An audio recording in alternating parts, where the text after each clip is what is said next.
Hello friends, I am back with another video. और बात करेंगे इसमें language across the curriculum subject के topic meaning, importance and need for development of language skills के बारे में। आपकी डिमांड पर मैं जस्ट आपको ओवरव्यू देने वाली हूँ इस टॉपिक का, लेकिन कुछ ऐसे कीवर्ड्स होंगे जिससे आपको ये पूरा टॉपिक क्रिस्टल क्लियर हो जाएगा और इससे रिलेटेड कोई भी क्वेश्चन आप इजीली अटेम्प्ट कर पाएंगे। तो चलिए सबसे पहले बात करते हैं मीनिंग ऑफ लैंग्वेज स्किल्स के बारे में। क्या मीनिंग है, क्या मतलब है, क्या अर्थ है लैंग्वेज स्किल्स का। सो लैंग्वेज स्किल्स क्या है? कम्युनिकेशन स्किल्स है जो हमें हेल्प करती हैं अपने आइडिया को दूसरे को बताने के लिए क्लैरिटी से और प्रिसीजन से।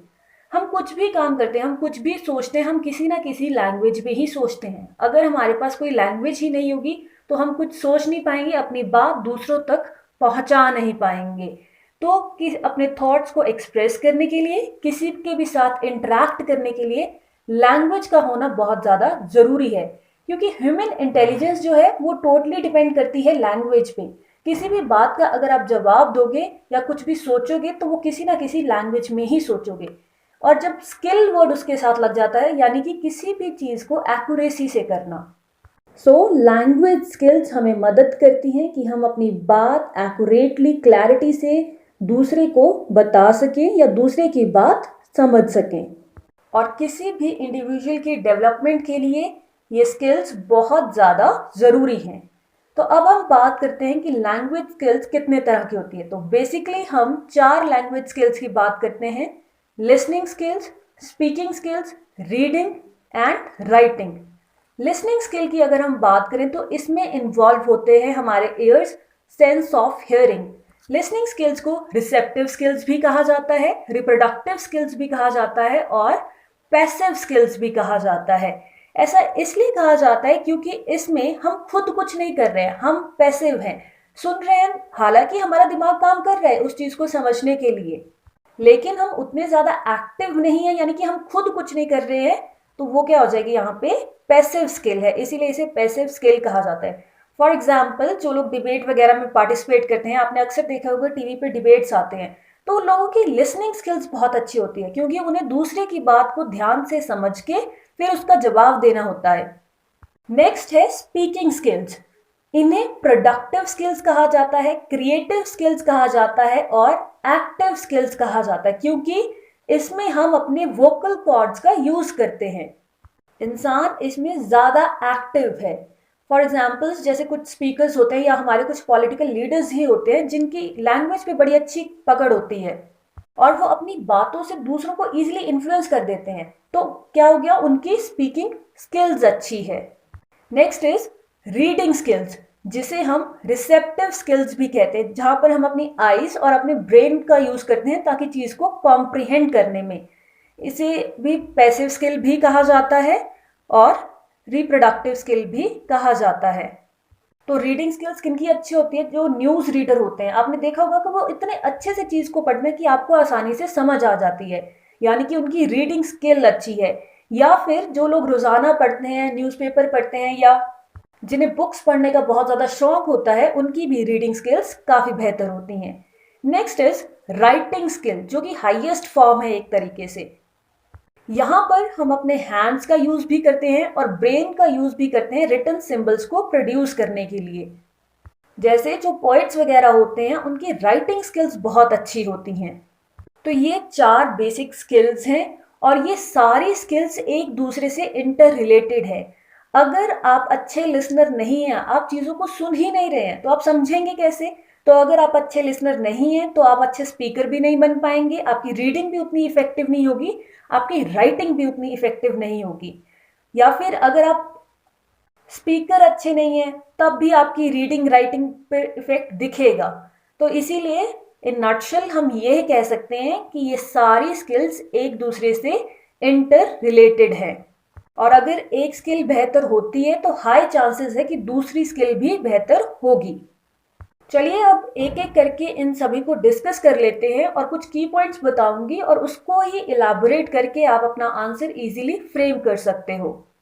सबसे पहले बात करेंगे लिसनिंग स्किल के बारे में। लिसनिंग स्किल क्या है? A process of listening and understanding the ideas और थॉट, कि किसी के भी आइडियाज को, थॉट्स को सुनना और समझना। अगर सिर्फ हम सिर्फ सुनते हैं तो वो स्किल में नहीं आएगा। जैसे मैंने आपको पहले भी बताया कि स्किल वर्ड का ही मतलब क्या है? एक्यूरेटली किसी भी काम को करना। तो सुनकर उस चीज को बहुत अच्छे से समझना, ये लिसनिंग स्किल हुआ। अब बात करेंगे needs and importance of listening skills. तो इसमें 19-20 का ही फर्क है, तो अगर आप चाहें तो इकट्ठा भी लिख देंगे तब भी चलेगा, या तो फिर पॉइंट्स को डिवाइड कर लें और थोड़ा बहुत लैंग्वेज को मोल्ड कर दें, तब भी आपका आंसर इजीली बन सकता है। तो सबसे पहले बात आती है, it is the main skill to develop other language skills.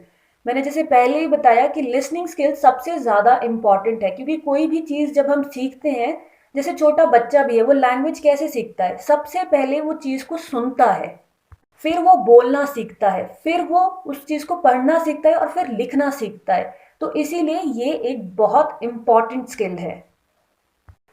ये इंपॉर्टेंट है to understand the concept of ideas, thoughts and feelings. दूसरे के आइडियाज अगर हम समझना चाहते हैं, उसके थॉट्स जानना चाहते हैं, उनकी फीलिंग्स जानना चाहते हैं, या फिर अपनी फीलिंग्स भी उन्हें बताना चाहते हैं, तो कब बता पाएंगे? जब हम लिसनर अच्छे होंगे, जब हम जान पाएंगे कि वो सामने वाला बंदा क्या बोल रहा है।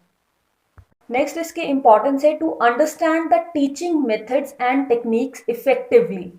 जैसे वही बात यहाँ पर फिर से आ गई है कि जब किसी चीज को अच्छे से सुनेंगे तभी उससे अच्छे से समझ पाएंगे। टू लर्न करेक्ट प्रोनाउंसिएशन, हमारी प्रोनाउंसिएशन कितनी बेहतर होती है, ये डिपेंड करता है कि हम चीज़ों को कितने बेहतर तरीके से सुनते हैं। तो हम कह सकते हैं कि एक तो वोकैब बढ़ेगी, और ये हर किसी में आएगा। लिसनिंग से भी वोकैब बढ़ेगी, स्पीकिंग से भी बढ़ेगी, रीडिंग से भी बढ़ेगी, एंड इवन राइटिंग से भी बढ़ेगी। वोकैब, कॉन्फिडेंस और इंटरेक्टिंग पावर, ये कुछ पॉइंट्स जो हैं वो सिमिलर रहेंगे हर स्किल में। और जो अच्छे लिसनर्स होते हैं, लोग उनसे अपनी बात इजीली कह पाते हैं। किसी का भी कोई पेन, सॉरो, या किसी को भी कोई अपनी बात शेयर करनी होती है, जो पेशेंटली सुनते हैं, दूसरे की बात अच्छे से समझते हैं, लोग उनसे अपनी बात इजीली शेयर कर पाते हैं। तो इसीलिए हम कह सकते हैं कि लिसनिंग क्या है? एक स्किल है। नेक्स्ट इज स्पीकिंग स्किल, यानी कि बोलने का कौशल जो होता है। Skills that give us the ability to communicate effectively, यानी कि ऐसी स्किल जो हमारी कम्युनिकेशन को बहुत ज़्यादा इफेक्टिव बना देती है। इसमें क्या इंक्लूड होता है? Pitch, tone and strength. आपकी पिच कैसी है, आप कैसे बोलते हो, आप किस टोन में बोलते हो, कितना दम है आपकी आवाज़ में, ये सारी बातें स्पीकिंग स्किल्स के अंदर आती हैं। जैसे आपने अक्सर सुना होगा कि कुछ बच्चे क्लास में जो वो बहुत धीरे बोलते हैं। अगर आप बीएड की ही बात करें तो टीचर कहते हैं कि थोड़ा लाउडली बोलो, तुम्हें टीचर बनना है। वो क्यों कहते हैं ऐसा? इसलिए क्योंकि एक टीचर के लिए स्पीकिंग स्किल्स होना बहुत ज़्यादा ज़रूरी है। और स्पीकिंग स्किल्स में उस इंसान की पिच, टोन और स्ट्रेंथ हर चीज़ देखी जाती है। क्योंकि जब भी हमें कोई चीज़ एक्सप्रेस करनी होती है, बच्चे को समझाना होता है, या किसी से भी बात करनी होती है, तो कन्वर्सेशन एक बहुत ज़रूरी फैक्टर है अपनी बात दूसरे तक पहुंचाने के लिए। और वो कन्वर्सेशन कब बेहतर हो पाएगी? जब आपकी स्पीकिंग स्किल बेहतर है, आपको पता होगा कि कहाँ पर मुझे कौन सा शब्द बोलना है, किस टोन में बोलना है। फॉर एग्जाम्पल, अगर आप एक टीचर से बात कर रहे हैं तो आप किस टोन में करेंगे, और अगर आप एक स्टूडेंट से बात कर रहे हैं तो आप किस टोन में करेंगे। तो ये सारी चीज़ें स्पीकिंग स्किल में काउंट होती हैं। क्या नीड्स हैं, क्या इंपॉर्टेंस है? तो सबसे पहली बात तो हर स्किल में यही आ जाएगी, अपने आइडियाज़ को कम्युनिकेट करने के लिए, दूसरे तक अपनी बात पहुंचाने के लिए, दूसरे की बात जानने के लिए। स्पीकिंग स्किल में क्या हो जाएगा कि अपनी बात दूसरे तक पहुंचाने के लिए। होलिस्टिक कम्युनिकेशन, हमारे सोशल रिलेशंस जो है वो डेवलप होंगे। अगर हमारी स्पीकिंग स्किल अच्छी है तो हम किसी भी टॉपिक के बारे में किसी से भी बात कर पाएंगे। एक तरीके से हम कह सकते हैं कि अच्छी स्पीकिंग स्किल क्या है? हमारी पर्सनालिटी को ग्रूम करती है, और बहुत इंपॉर्टेंट है डेली लाइफ में। हमें कोई भी बात करनी है, किसी से बोल के ही करेंगे। अब हम लिख के तो हर चीज़ बता नहीं सकते किसी को, तो इसलिए बहुत ज़्यादा ज़रूरी है कि हमारी स्पीकिंग स्किल्स अच्छी हो। प्रोफेशनल वर्क में भी बहुत ज़्यादा हेल्प करती है, क्योंकि मॉडर्न टाइम है, ये 21st सेंचुरी है। और इसमें अगर आप एक सक्सेसफुल पर्सन बनना चाहते हो, आप चाहते हो कि आपकी फील्ड में आप बेहतर कर पाएँ, तो बहुत ज़रूरी है कि आपकी स्पीकिंग स्किल्स भी अच्छी हो, क्योंकि तभी आप अपने आइडियाज़ दूसरों को बता पाएंगे। हायर एकेडमिक अचीवमेंट, जिस बच्चे की स्पीकिंग स्किल अच्छी होगी, क्लास में कुछ भी क्वेश्चन पूछा जाता है तो वो कॉन्फिडेंट होगा कि हाँ मैं आंसर दे सकता हूँ। क्योंकि आंसर सभी के पास होता है। ऐसा नहीं है कि अगर कुछ टीचर पूछे तो ऐसा एक भी बच्चा नहीं होगा जिसके पास कोई आंसर नहीं होगा। लेकिन जिसकी स्पीकिंग स्किल अच्छी होती है, जिसे कॉन्फिडेंस होता है खुद पे, वो टीचर की बात का आंसर दे देता है, जिससे उसका एकेडमिक परफॉर्मेंस भी अच्छा होता है। तो इस तरीके से जिनकी स्पीकिंग स्किल अच्छी होती है वो अपने वर्ड्स इजीली और इफेक्टिव वे में अपने थॉट्स दूसरों को बता सकते हैं। Next is reading skill. Reading skill क्या है? यानी कि पढ़ने का कौशल। Abilities that pertain to a person's capacity to read, comprehend, interpret and decode written language and text.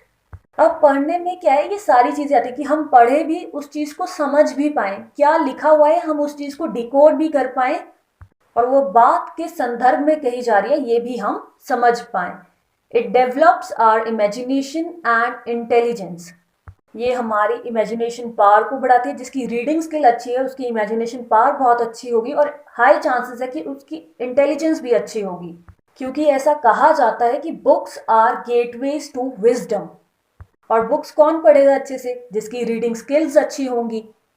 तो इस तरीके से रीडिंग स्किल्स क्या है, क्या नीड्स है, क्या इंपॉर्टेंस है इसकी, कि हमारी इमेजिनेशन पावर को बढ़ाती है, हमारी वोकैब बढ़ती है। जितना ज़्यादा हम चीज़ें पढ़ेंगे उतनी ज़्यादा वोकैब इम्प्रूव होगी, उतना ज़्यादा हमें ज्ञान मिलेगा, हमारी मेमोरी इम्प्रूव होगी, हम चीज़ों को अच्छे से समझ पाएंगे, हमारी एनालिटिकल एंड क्रिटिकल थिंकिंग बढ़ेगी।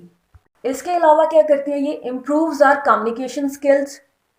जितना ज़्यादा पढ़ेंगे उतनी ज़्यादा नॉलेज होगी, उतना ज़्यादा ईजी होगा कम्युनिकेट करने में। कोई छोटा बच्चा होता है वो अपनी बात क्यों उतनी आसानी से नहीं बता पाता है? रीज़न यही है क्योंकि उसकी अभी रीडिंग स्किल्स डेवलप नहीं हुई है, उसे पता ही नहीं है कि अपनी बात को किस तरीके से दूसरों तक पहुंचाना है। सो अगर हम ज़्यादा से ज़्यादा चीज़ें पढ़ते हैं तो हमें पता होगा कि चीज़ों को कैसे एक्सप्लेन किया जा सकता है। तो इस तरीके से कम्युनिकेशन भी इम्प्रूव करती है। Strengthen language and sharpen sentence structure. जितना ज़्यादा पढ़ेंगे उतना ज़्यादा पता चलेगा कि सेंटेंसेस को कैसे फ्रेम किया जा सकता है। And it also helps to master a language. जैसे आपने सुना होगा कि अक्सर कहते हैं कि अगर किसी लैंग्वेज पे अच्छी पकड़ बनानी है तो उससे रिलेटेड ज़्यादा से ज़्यादा चीज़ें पढ़ो। जैसे कह देते हैं कि इंग्लिश लैंग्वेज सीखनी है तो कहते हैं कि बुक्स पढ़ो, स्टोरी बुक्स पढ़ो इंग्लिश में। तो वो क्यों कहा जाता है? क्योंकि उससे हमारी रीडिंग स्किल्स अच्छी होगी और फिर डेफिनेटली बाकी स्किल्स भी बेहतर होती चली जाएंगी। नेक्स्ट हम बात करेंगे राइटिंग स्किल्स के बारे में। So writing skills include all the knowledge and abilities related to expressing yourself through the written words.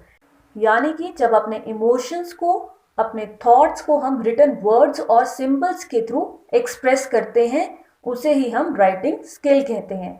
People with excellent writing skills can tailor their tone and word choice to different situations and people. जिन लोगों की writing skills बहुत अच्छी होती हैं वो situation के हिसाब से अपने वर्ड्स को इजीली सिलेक्ट कर सकते हैं, जिससे अपनी बात वो इफेक्टिवली दूसरे तक पहुंचा सकते हैं। और जब राइटिंग स्किल्स अच्छी होंगी तो वो बाकी एडवांस राइटिंग टेक्निक्स भी यूज़ करेंगे, जिससे राइटिंग और ज़्यादा बेहतर बन सकती है। क्या नीड्स है, क्या इंपॉर्टेंस है? Better writing skills boost confidence. ये चीज़ मैंने पहले भी बताई है आपको। Stimulate imagination. जैसे मैंने आपको एग्जाम्पल दिया पोइट्स वगैरह, वो क्या करते हैं? इमेजिन करते हैं चीज़ों को और फिर उसी के हिसाब से लिखते हैं। तो राइटिंग स्किल्स हमारी इमेजिनेशन को भी स्टिमुलेट करती है। Act as a mode of self expression. खुद को हम एक्सप्रेस कर सकते हैं रिटन वर्ड्स के जरिए। जैसे पहले के ज़माने में उतना ज़्यादा टेक्नोलॉजी नहीं थी, तब अपनी बात दूसरों तक पहुंचाने के लिए क्या सबसे ज़्यादा ज़रूरी था? Writing skills. क्योंकि जितनी इफेक्टिव आपकी राइटिंग होगी, अभी तो क्या है कि बोल के भी, ऑडियोज़ के ज़रिए, वीडियोज़ के ज़रिए हम अपनी बात दूसरों तक पहुंचा देते हैं अगर कोई दूर है। लेकिन तब क्या होता था कि राइटिंग के ज़रिए ही, और राइटिंग जितनी ज़्यादा इफेक्टिव होती थी उतने ही ज़्यादा लोग प्रभावित होते थे। और कोई भी इंसान उतनी ही आसानी से, जिसकी राइटिंग स्किल्स अच्छी होंगी वो उतनी ही आसानी से अपनी बात दूसरों तक पहुंचा पाता था। कम्युनिकेशन स्किल्स ऑब्वियसली इम्प्रूव होंगी, क्योंकि जब हमें पता होगा कि कौन सा वर्ड कहाँ पर एक्यूरेटली यूज़ करना है, हमें वर्ड्स की समझ होगी, हमारी वोकैब अच्छी होगी, हमारा वर्ड सिलेक्शन अच्छा होगा, तो ऑब्वियसली हमारी कम्युनिकेशन स्किल्स भी इम्प्रूव होंगी। हम अपने आइडियाज़ को रिफाइन कर पाएंगे। जैसे आपने देखा ही होगा कि कुछ बच्चे होते हैं उनका नॉलेज लेवल बहुत अच्छा होता है, लेकिन क्लास में अगर टेस्ट वगैरह होता है या कुछ ऐसा सब्जेक्टिव पेपर होता है तो उनके मार्क्स उतने अच्छे नहीं आते हैं। उसका रीज़न क्या है? उसका यही रीज़न है कि उनकी राइटिंग स्किल्स उतनी अच्छी नहीं होती हैं, वो अपनी बात को लिखित रूप में उतने अच्छे से एक्सप्रेस नहीं कर पाते हैं। कहीं ना कहीं ये एक बड़ी वजह बनती है कि जिन लोगों का नॉलेज लेवल भले ही बहुत अच्छा होता है लेकिन कभी कभार उनके मार्क्स उतने अच्छे नहीं आ पाते हैं। सो आई होप आपको ये टॉपिक क्लियर हो गया हो, क्योंकि आपकी डिमांड पे मैं इतने कम टाइम में सिर्फ इसका ओवरव्यू ही ला पाई हूँ। फिर भी जैसे मान लीजिए कि अगर आपके पास कंटेंट की कमी हो जाती है, यही क्वेश्चन आ जाता है, अदरवाइज मैंने इसके अलावा बहुत से टॉपिक्स करवाए हैं, आप उनको अच्छे से कर लीजिए और वहाँ से कोई ना कोई क्वेश्चन आने के हमेशा चांसेस रहते ही हैं। लेकिन फिर भी इन केस अगर कंटेंट की कमी हो जाती है तो आप इसमें टाइप्स भी लिख दीजिए कि रीडिंग राइटिंग के कौन कौन से टाइप्स होते हैं, जैसे intensive reading, extensive reading, loud reading, silent reading. इनके टाइप्स लिख दीजिए थोड़े से, या फिर एक्सप्लेन कर दीजिए कि इन स्किल्स को हम कैसे इम्प्रूव कर सकते हैं। जब भी हम रिलेटेड कंटेंट लिखते हैं तो वो हेल्प करता है, ऐसा नहीं है कि टीचर उसे बिल्कुल ही डिस्कार्ड कर देंगे। तो अगर कंटेंट की कमी होती है तो इन स्किल्स को कैसे इम्प्रूव कर सकते हैं वो लिख दीजिए।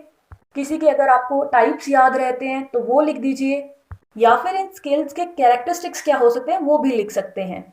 तो एक्टिविटीज में क्या क्या लिख सकते हैं, जैसे शॉर्ट सेंटेंस ड्रिल करवाई जाए, इमिटेशन करवाई जाए, टॉक अबाउट एन ऑब्जेक्ट जो एक्टिविटी होती है वो करवाई जाए, डिक्टेशन करवाई जाए, रोल प्ले करवाया जाए, ड्रामेटाइजेशन करवाई जाए, पेयर टॉक जो होती है वैसा कुछ करवाया जा सकता है, शॉर्ट स्पीच हो सकती है, प्रेजेंटेशन हो सकती है, कुछ बच्चे की इंटरव्यूज हो सकती है, ब्रेन स्टॉर्मिंग हो सकती है, स्टोरी टेलिंग। यानी कि ऐसी बहुत सी एक्टिविटीज़ हैं जो हम करवा सकते हैं बच्चे को, ताकि उनकी स्किल्स जो हो वो बेहतर हो। क्योंकि जब ये सारी स्किल्स अच्छी होंगी तभी उनकी लैंग्वेज डेवलपमेंट हो पाएगी, और ये चीज़ उनकी पर्सनालिटी को ग्रूम करने में भी, उनकी ओवरऑल डेवलपमेंट में भी बहुत ज़्यादा मदद करेगी। सो वीडियो अगर अच्छी लगी हो तो लाइक शेयर ज़रूर करें, और अगर चैनल पर नए आए हो तो चैनल को सब्सक्राइब भी ज़रूर करें। Thank you and stay connected for more videos.